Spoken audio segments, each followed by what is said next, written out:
Bismillahirrahmanirrahim. Assalamualaikum warahmatullahi wabarakatuh.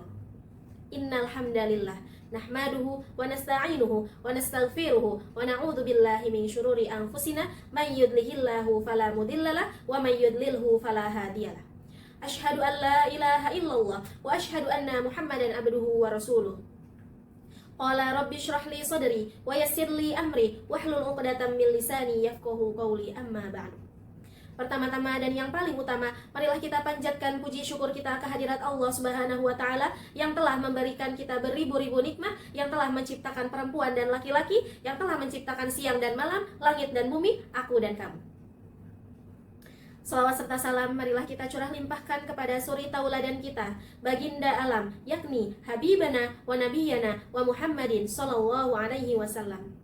Pada kesempatan kali ini, izinkan saya menyampaikan sepatah dua patah kata yang akan saya patahkan menjadi beberapa patah kata dengan judul Jangan Meninggalkan Sholat. Beberapa nasihat dari ulama untuk kita semuanya, bagi yang pernah meninggalkan sholat atau bahkan yang sampai hari ini masih mengabaikan dan meremehkan ibadah sholat. Banyak sekali ayat-ayat dan hadis-hadis yang menjelaskan tentang ancaman dari Allah untuk orang-orang yang melalaikan sholat, untuk orang-orang yang tidak sholat. Kalau kita lihat dari rukun Islam, kalau kita baca rukun Islam, sholat itu merupakan rukun Islam yang kedua setelah syahadat. Artinya, seseorang akan ditolak keislamannya walaupun dia mengucapkan asyhadu alla ilaha illallah wa anna muhammadar rasulullah, tetapi dia tidak melaksanakan sholat dengan sengaja tanpa uzur yang diperkenankan. Bahkan di dalam Al-Quran, Allah berkali-kali memberikan kalimat ancaman. Di antaranya yaitu fawailul lil musallin alladzina hum an sholatihim sahun. Celakalah bagi orang yang sholat, yaitu orang yang lalai dalam sholatnya. Lalai yang dimaksud ini apa? Yaitu orang-orang yang melaksanakan sholat tapi sholatnya asal-asalan, sholatnya tidak khusyuk, sholatnya terburu-buru dan tidak memenuhi rukun. Kemudian sholatnya orang yang kadang mengerjakan, kadang meninggalkan. Kemudian sholatnya orang yang bersucinya tidak sah atau tidak benar ketika berwudu. Lantas bagaimana dengan orang yang tidak sholat? Makanya Allah Subhanahu wa Ta'ala menggolongkan di antara ciri-ciri yang paling jelas terhadap kemunafikan seseorang, yaitu orang yang malas dalam ibadah sholatnya. Bukan dia tidak sholat, tapi dia malas dalam melakukan sholat. Hadirin rahimakumullah, Allah berfirman dalam Quran surah An-Nisa ayat 142 yang berbunyi, A'udzu billahi minasyaitonir rajim. Bismillahirrahmanirrahim.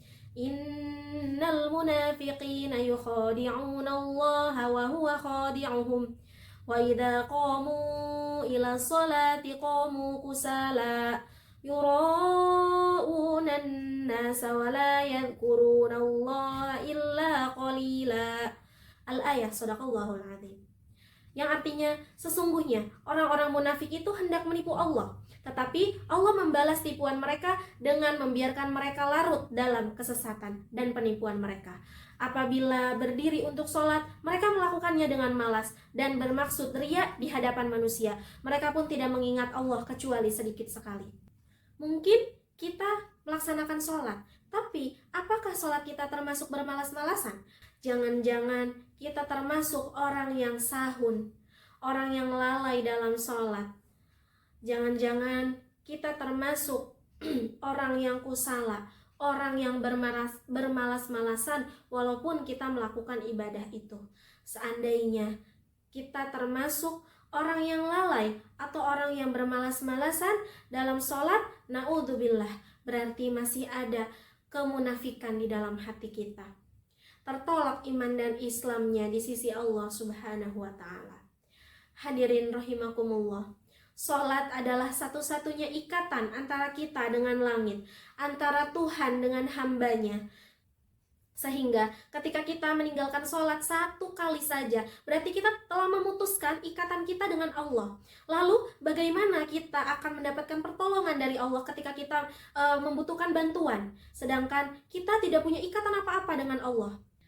Ketika kita tidak punya ikatan apa-apa dengan seseorang, lalu bagaimana kita bisa berharap orang itu akan menolong kita? Begitu juga kita dengan Allah. Kalau ikatan kita dengan Allah sudah kita putuskan, bagaimana kita meminta rezeki kepada Allah? Bagaimana kita meminta perlindungan kepada Allah? Bagaimana kita meminta Allah mau memperhatikan dan mengurus hidup kita? Padahal kita sendiri yang telah memutuskan ikatan dengan Allah. Satu-satunya kata ulama, ikatan antara hamba dengan Robnya adalah as-sholah.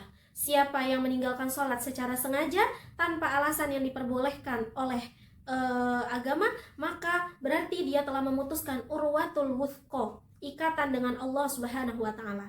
Bahkan para ulama sampai berpendapat, seandainya seseorang meninggalkan sholat sampai akhir hayatnya, maka ketika dia meninggal, dia tidak boleh dikuburkan di kuburan kaum muslimin.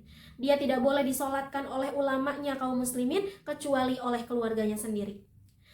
Bahkan ketika dia masih hidup, jika dia tidak melaksanakan sholat secara sengaja dalam waktu yang lama, maka ulama mengatakan istrinya harus meminta cerai kepada suaminya.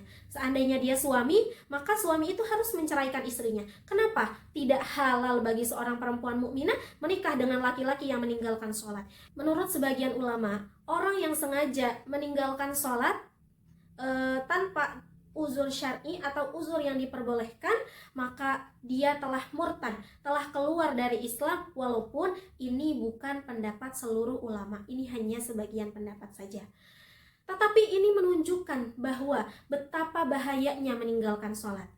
Nanti ketika di akhirat, sholat adalah amal pertama yang akan ditanya oleh Allah. Seandainya amal kita baik, maka seluruh amal yang lain akan Allah perbaiki.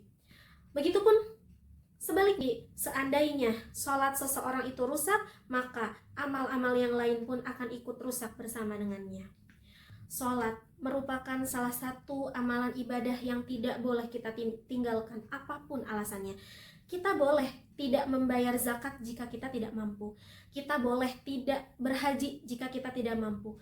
Kita boleh tidak berpuasa jika kita tidak mampu dengan cara diqodho atau membayar fidyah. Tetapi kita tidak punya alasan untuk tidak melaksanakan sholat.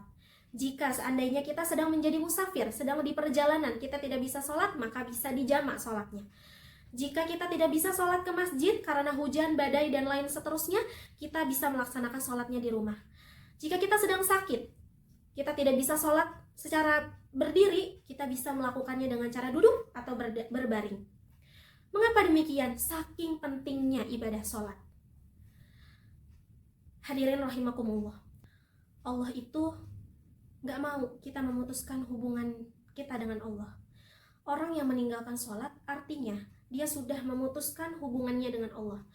Apa rasanya diputuskan tanpa alasan yang jelas? Kita sudah berbuat baik kepada dia, kita sudah banyak berkorban sama dia, kita sudah memberikan semua haknya dia, tapi tiba-tiba dia ngajak putus. Bagaimana perasaannya? Nah, begitulah perasaan Allah ketika kita memutuskan hubungannya dengan Allah. Padahal Allah selalu memberikan yang terbaik untuk hambanya. Allah selalu memfasilitasi semua kehidupan kita, tapi kita putuskan dengan cara tidak sholat.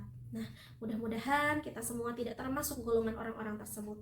Mudah-mudahan kita semua bisa menjaga sholat kita, bisa menjaga hubungan kita dengan Allah. Barakallahu fiik.